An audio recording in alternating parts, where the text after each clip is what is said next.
Happy morning, fellow Toastmaster and soon-to-be Toastmaster. Happy morning. I would like to ask all of you to start focusing on the bottle that I'm holding now.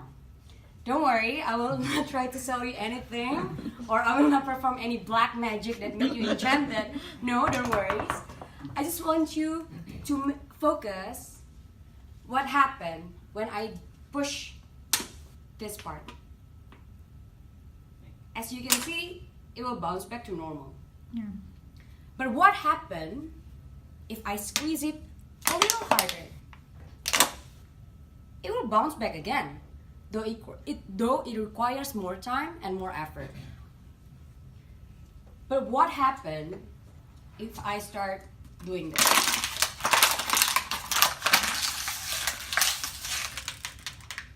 Do you think it can bounce back to its initial shape? No, irreversible. And do you think it still can hold back 600 milliliters of water? No. The answer is no. And what happens if you're thirsty, but your bottle is already damaged? Most likely, you will buy a new one. And this is the same with our bodies. When a disease attacks our body, our repairing system will try to bounce back the organ, the damaged organ, so it will repair back and it can perform back to its function as normal. But the repairing system has a limit. When the injuries are too severe, it severely damages our organs, it severely damages our system, then the repairing system cannot actually repair back your organ back into the normal one. And this brings us to the story of my father. 6 years ago, my father was diagnosed with hypertension. Not long after that, he had stroke and 2 heart attacks. His treatment became much more extensive. He has more pills, more capsules to drink every day. He even had 3 surgeries in just 1 year. And despite all this treatment, all the medicines, his conditions actually get worse and he's at the stage of heart failure. So can you imagine, he only has 1 heart and that single heart failed to do its job. I really wish I can buy a new heart, for my father. Just as easy, just buy a new bottle. I remember the first time my father had a heart attack.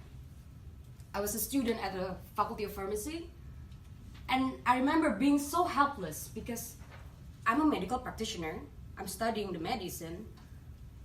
How can I actually help my father so he can be from his illness? And then one time, at the class of biomolecular, my professor taught me about stem cells. And the more I learn about it, the more I become enchanted about these super cells.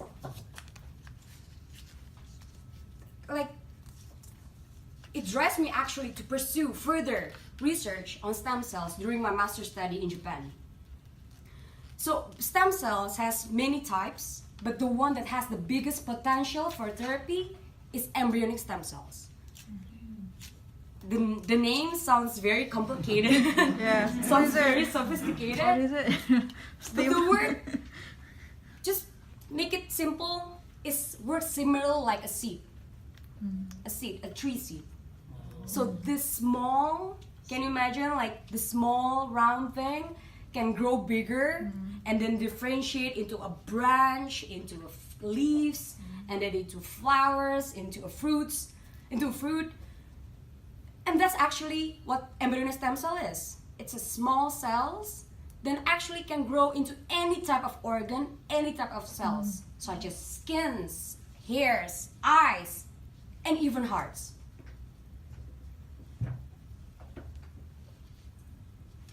But however, this embryonic stem cells has many controversies.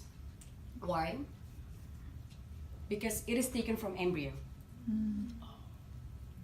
And many critics argue that embryo is already human beings. and it's against morals and ethics. And secondly, there's immune rejection issue.